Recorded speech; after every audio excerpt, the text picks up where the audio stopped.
पिछले वीडियो में आप लोगों ने इंग्लिश लिटरेचर हिस्ट्री से क्वेश्चन 20 देखे, वुल्फ देखा, फिर रिनेसा यानी मिडिल एज देखा। और रिनेसा या मिडिल एज में आपने 20 क्वेश्चन देखे। 21वां क्वेश्चन है कि which country Beckham a centre of Greek study and classical culture. कौन सा देश जो है ग्रीक अध्ययन का और क्लासिकल संस्कृत का सेंटर बन गया। मतलब यूनानी अध्ययन का, यूनान अध्ययन का, ग्रीक अध्ययन का मतलब शिक्षा का, और क्लासिकल कल्चर संस्कृत का, वैदिक संस्कृत का केंद्र बन गया। तो सही ऑप्शन है इटली। ना इसमें इंडिया सही है, ना ग्रीक सही है, ना इंग्लैंड सही है, सही है Italy. Italy became a centre of Greek study and classical culture. 22वां क्वेश्चन है renaissance moment give a new conception of man, what was that conception. Renaissance ने एक नया कॉन्सेप्शन दिया, अवधारणा दी इंसान को। वो कौन सी अवधारणा है? तो रिनेसा ने अवधारणा दी है ह्यूमनिज्म की, मानवता की। ना तो ज्ञान दिया, रिवर्थ, सोशलिज्म, ये तो अलग है। कॉन्सेप्शन अगर दिया तो ह्यूमनिज्म का दिया। लर्निंग होगा तभी तो आप ह्यूमनिज्म मनाएंगे। रिवर्थ होगा, सोशलिज्म, ये तो सब सही है। कॉन्सेप्शन एक नया अगर दिया तो क्या है? ह्यूमनिज्म। 23वां क्वेश्चन है humanism is applied to the revival. Humanism revival के लिए है। क्या ह्यूमनिज्म का अर्थ है? तो ह्यूमनिज्म जो है उन्होंने अप्लाई किया, प्रयोग किया गया किसको जागृत करने में? तो क्लासिकल लिटरेचर को जागृत करने में। ना क्लासिकल आर्ट सही होगा, ना क्लासिकल ट्रेडिशन सही होगा, ना क्लासिकल सोसाइटी सही होगा, सही होगा classical literature. Humanism is applied to the revival classical literature. देखिए रिनेसा ह्यूमनिज्म एक तरीके से रिवाइवल है, स्टडी ऑफ क्लासिकल एंटीक्विटी का। पहले इटली में हुआ और तब ये वेस्टर्न यूरोप में फैला 14वीं और 15वीं और 16वीं शताब्दी में। 14वीं, 15वीं और 16वीं शताब्दी में फैलता रहा। 24वां क्वेश्चन है कौन सा आंदोलन एक महान परिवर्तन लाया सामान्य दृष्टिकोण में? तो जर्नल आउटलुक में यानी सामान्य दृष्टिकोण में एक महान परिवर्तन लाया, वो आंदोलन जो है वो रिनेसा है। RENAISSANC, renaissance. तो रिनेसा जो है मार्क्स मूवमेंट जो है ये बहुत चेंज लाया सामान्य दृष्टिकोण में। ना रिफॉर्मेशन उतना ला सका, ना रोमांटिक मूवमेंट ला सका, ना प्रोटेस्टेंट ला सका। अगर कोई जर्नल आउटलुक में सबसे ज़्यादा अगर चेंज लाया वो रिनेसा ने। 25वां है in which country the invention of printing press took place. किस देश में प्रिंटिंग प्रेस का खोज हुआ? तो जर्मनी में प्रिंटिंग प्रेस का खोज हुआ। इटली, अमेरिका, इंग्लैंड कहीं नहीं, जर्मनी में इसका खोज हुआ लगभग 1440 ईस्वी में। Gold Smith, Johansson, Gutenberg. नाम क्या है? Gold Smith, Johannes Gutenberg, GOLDSMITH, gold Smith. Johansson, JOHANNES, Johansson. Gutenberg, GUTENBERG, Gutenberg. इन्होंने खोज की प्रिंटिंग प्रेस की, और जो प्रारंभ हुई थी प्रिंटिंग रिवॉल्यूशन, माने इससे जो है प्रेस क्रांति आ गई। तो कब? 1440 के लगभग जर्मनी में। 26वां क्वेश्चन कहता है कि रिनेसा मूवमेंट में कौन सी वस्तु जो है सबसे महत्वपूर्ण यानी सबसे महान कंट्रीब्यूशन हुआ? रिनेसा मूवमेंट में कौन सी वस्तु का अपना सबसे महान कंट्रीब्यूशन दिया? तो सबसे महान अगर योगदान दिया रिनेसा मूवमेंट के लिए तो ना तो मोटर कार ने दिया, ना स्टीम इंजन ने दिया, ना इलेक्ट्रिसिटी ने दिया। सही अगर दिया सबसे ज़्यादा योगदान तो वो दिया प्रिंटिंग प्रेस ने। देखिए जर्मनी में जो ये 1440 के लगभग गोल्डन जोहानसन गुटेनबर्ग ने प्रिंटिंग प्रेस की जो खोज की थी, इससे जो है एक प्रिंटिंग रिवॉल्यूशन शुरू हुआ और इससे जो है रिनेसां में बड़ा मदद मिला। 27th क्वेश्चन है, who first used and defined the term renaissance? किसने सबसे पहले प्रयोग किया और किसने परिभाषित किया रिनेसां टर्म को? RENAISSANC रिनेसां। तो इसमें है ज्यूल्स मिचेलेट, सही है। Jules JULES, Jules Michelet MICHELET। तो ज्यूल्स मिचेलेट जो थे ये पहले इन्होंने प्रयोग किया टर्म को रिनेसां को और पहले ही डिफाइन किया ज्यूल्स मिचेलेट। इसमें ज्यूल्स मिचेलेट जो है 19वीं शताब्दी के फ्रांसीसी इतिहासकार हैं। 1855 में इन्होंने एक अपना ज्यूल्स मिचेलेट ने एक वर्क लिखा। 1855 में इन्होंने एक वर्क क्या लिखा? History D France, HISTORY, history D France FRANC, history of France लिखा 1855 में। और जूल्स मिचेल जो है पहले हिस्टोरियन थे जिन्होंने रिनेसां शब्द का प्रयोग भी किया और इसको डिफाइन भी किया। रिनेसां यानी पुनर्जागरण काल के लेखक जॉर्जियो वासरी इस टर्म को प्रयोग करते हैं रिनासिता के अर्थ में। जो रिनेसां के आथर हैं जियोर्जियो जियोर्जियो वासरी VASARI वासरी जो है इस टर्म को प्रयोग करते हैं रिनासिटा RINASCITA रिनासिटा।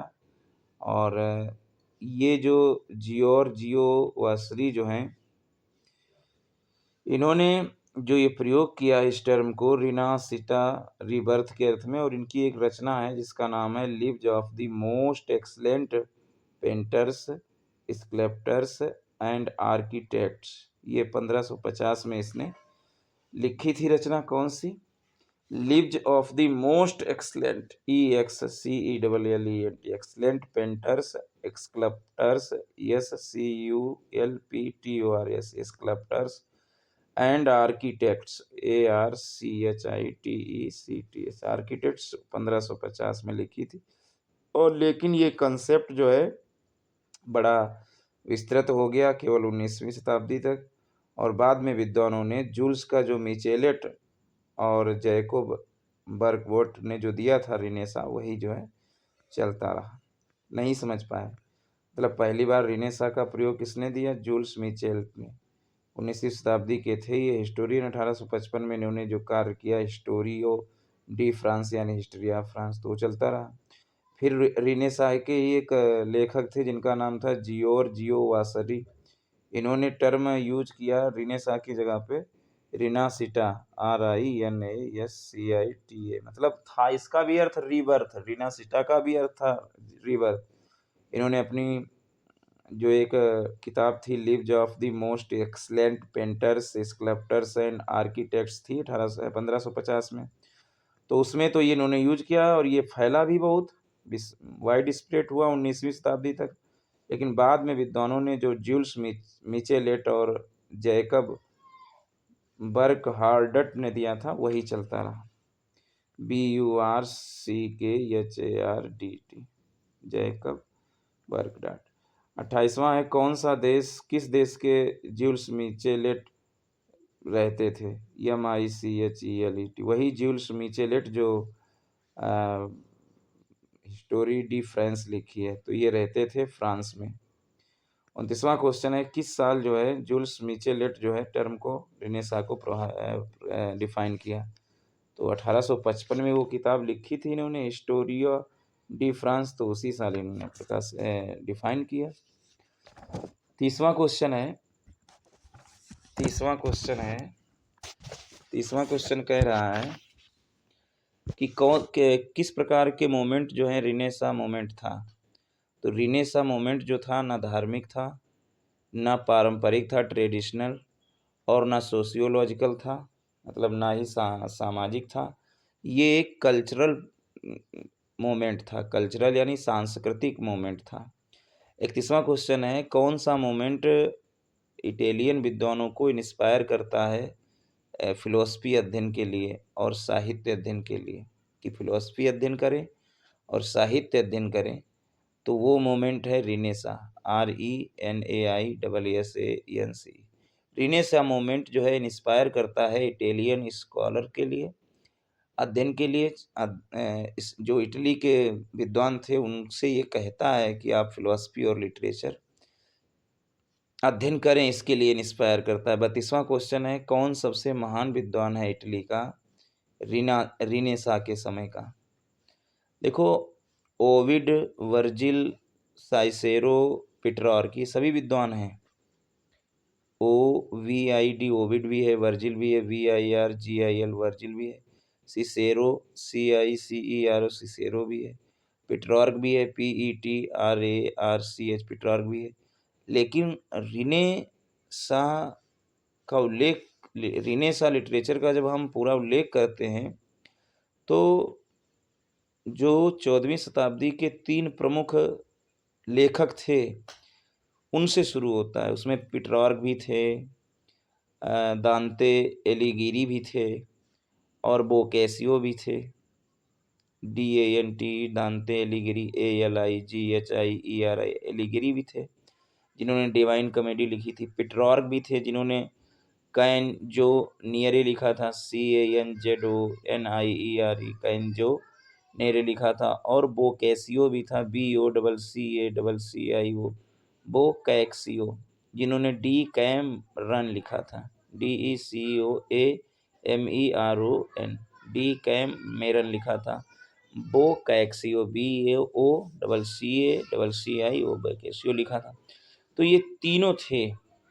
तो इसमें ना तो देखो दांते एलिगीरी थी, ये 3 विद्वान थे, और ना ही इसमें वो हैं बोकेसियो, सिर्फ पेट्रार्क हैं। तो सबसे महान स्कॉलर इटली का कौन था? पेट्रार्क। बाकी जैसे ओविड, वर्जिल, सिसेरियो ये नाम नहीं है, सबसे महान जो है वो है पेट्रार्क। और अगर इसमें से दांते होते या बोकेसियो होता तो उसका भी होता, लेकिन वो 2 नाम है ही नहीं, दांते और बोकेसियो। पेट्रार्क है तो पेट्रार्क सही है। अच्छा, किसने प्रिंटिंग प्रेस की स्थापना इंग्लैंड में की? तो विलियम कैक्सन जी जो थे, कैक्सटन CAXTON, विलियम कैक्सटन साहब ने इंग्लैंड में स्थापित की प्रिंटिंग प्रेस। विलियम कैक्सटन का जन्म 1422 ईस्वी में हुआ था। 1422 ईस्वी में जन्म लेने के बाद में 1491 ईस्वी में इनकी मृत्यु हो गई। ये एक व्यापारी थे और लेखक भी थे और बोली वादक भी थे। इन्होंने ही 1476 में 1444 के लगभग बनी ये प्रिंटिंग प्रेस जर्मनी में। लगभग 1444 में बनी ये प्रिंटिंग प्रेस जर्मनी में। और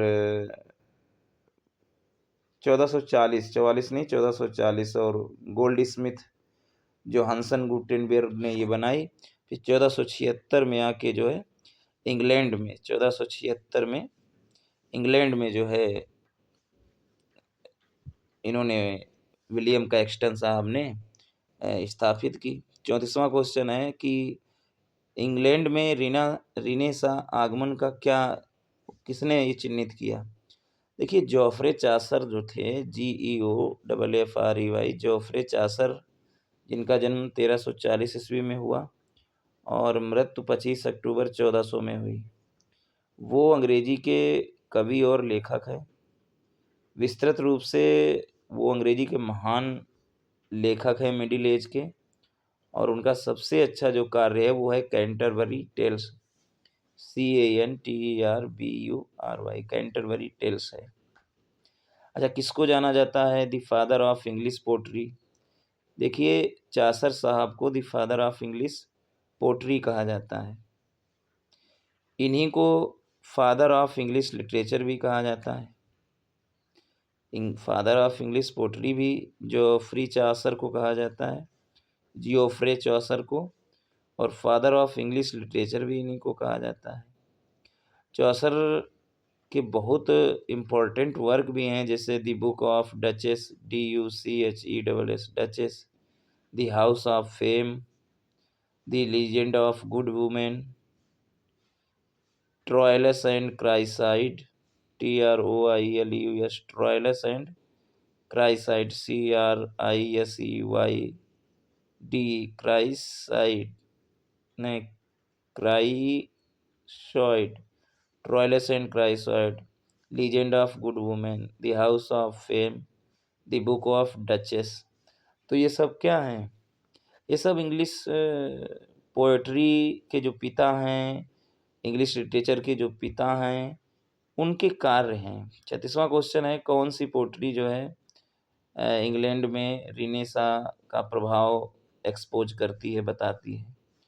देखिए, जो चासर की पोएट्री है वो बताती है कि रिनेसा का प्रभाव उन पर है। तो इंग्लैंड में चासर का जो वो है पोएट्री, उससे पता चलता है कि उन पर जो है, बाकी शेक्सपियर, मिल्टन, पेट्रॉर्क ये तो हैं ही हैं, लेकिन चासर का पोएट्री एक्सपोज करता है प्रभाव रिनेसा का इंग्लैंड में। 37वां क्वेश्चन है कि रिनेसा का प्रभाव अधिक था किस एज में? तो देखिए, सबसे अधिक जो प्रभाव था रिनेसा का वो एलिजाबेथन एज में था। ना क्लासिकल एज में उतना था, ना अगस्टन एज में था, ना विक्टोरियन एज में था। सबसे ज़्यादा प्रभाव अगर था एलिजाबेथन। देखिए, इंग्लिश रिनेसा एक सांस्कृतिक और कलाकृतिक आंदोलन था इंग्लैंड में, जो 16वीं शताब्दी के आरंभ से शुरू होकर 17वीं शताब्दी तक लगभग चला। एलिजाबेथन पीरियड में इसको गोल्डन एज कहा जाता है। एलिजाबेथन पीरियड जो है उसको क्या कहा जाता है? Golden age. और गोल्डन एज ये उपस्थित करता है अंग्रेजी के रिनेसा को, और देखता है कि पोट्री, म्यूजिक और लिटरेचर का जो फ्लोरिंग है वो बहुत उठ जाता है, पोट्री, म्यूजिक और लिटरेचर का, इसीलिए गोल्डन एज कहा जाता है एलिजाबेथन पीरियड को। एलिजाबेथन एरा जो है 16वीं शताब्दी का आधा, और सामान्यतः इसको कहा जाता है हाइट ऑफ इंग्लिश रिनेसा। इसको कहा जाता है सबसे ज़्यादा उठा हुआ इसी में रिनेसा था। 38वां क्वेश्चन था, पहली बुक का नाम बताइए जो इंग्लैंड में लिखी गई और रिनेसा के प्रभाव में। तो पहली बुक जो है वो अटोपिया 1516 है। जो 1516 में अटोपिया लिखी गई थी, UTOPIA, Utopia, first book that was written under the influence of renaissance, renaissance के प्रभाव में लिखी गई इंग्लैंड में। देखिए, अटोपिया एक कहानी की बुक है, सोशियो पॉलिटिकल सैटायर भी उसमें है, सामाजिक राजनीतिक व्यंग भी है। और अटोपिया ये थॉमस मोरे के द्वारा लिखी गई। थॉमस मोरे का जन्म तो बताया जाता है 1478 में हुआ था, मृत्यु तो बताई जाती है 1535 में हुई थी। खूब जिए 1478 और 1535। और इन्होंने अटोपिया ये लैटिन भाषा में लिखी, और फिर इसको अटोपिया को प्रकाशित करवाया 1516 में।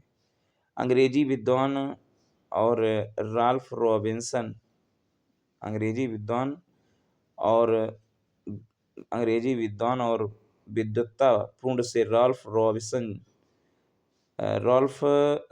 रॉबिन्सन जो 1520 से 1577 तक उनका जीवन है। उन्होंने ट्रांसलेट किया इस बुक को इंग्लिश लैंग्वेज में, और फिर इन्होंने प्रकाशित करवाया 1551 में। नहीं समझे? देखिए, अटोपिया जो बुक है वो शुरुआत में थॉमस मोरे ने लिखी थी, जो 1478 में पैदा हुए और 1535 में मर गए। उन्होंने लैटिन भाषा में लिखी थी। इसको वो भी प्रकाशित करवाई थी 1516 में। फिर अंग्रेजी में लिखी रॉल्फ रॉबिन्सन ने अनुवाद किया। रॉल्फ रॉबिन्सन 1520 में पैदा हुए थे, 1577 में मर गए, लेकिन 77 में मरने से पहले 1551 में इंग्लिश लैंग्वेज में अटोपिया को प्रकाशित करा गए। 39वां क्वेश्चन है, किसने अटोपिया लिखी? अभी बताया, थॉमस मोरे ने लिखी। थॉमस मोरे ने लिखी, जो 1478 में पैदा हुए थे, 1478 में पैदा हुए, 1535 में ख़त्म हो गए, लेकिन उन्होंने लैटिन में लिखी थी। हिंदी में रॉल्फ रॉबिन्सन ने लिखी 1520 से 1577 तक जो जिंदा रहे, और 1551 में इसको प्रकाशित करवाया, जबकि थॉमस मोरे ने 1516 में। देखिए, जो टर्म अटोपिया है, इसको कॉइन्ड किया है सर थॉमस मोरे ने 1516 में, जब उनकी किताब यूटोपिया आई थी। उन्होंने वर्णन किया है कि fictional island society in the South Atlantic Ocean off the coast of South America. उन्होंने ये बताया है, एक कहानी बताई है आइसलैंड समाज की, जो साउथ अटलांटिक ओशियन में बताया गया खो गई, उनके तटों पर रहती थी साउथ अफ्रीका अमेरिका में, उसके बारे में बताया गया। और ये यूटोपिया लैटिन भाषा में लिखी गई थी थॉमस मोरे के द्वारा, फिर 1516 में प्रकाशित हुई। हिंदी में लिखी गई राल्फ रॉबिन्सन के द्वारा।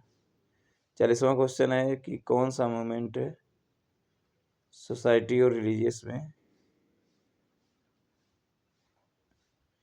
कौन सा मूवमेंट जो है रिफॉर्म सुधारता है सोसाइटी और धार्मिक? तो रिफॉर्मेशन मूवमेंट जो है, रिनेसा मूवमेंट सांस्कृतिक सुधार है, रोमांटिक मूवमेंट तो बात ही छोड़ जाओ। जो रिफॉर्मेशन मूवमेंट है वो marks as reform the society and religion. तो कौन सा? रिफॉर्मेशन है। तो इस तरीके से 40 तक हुए, आगे फिर और देखते हैं।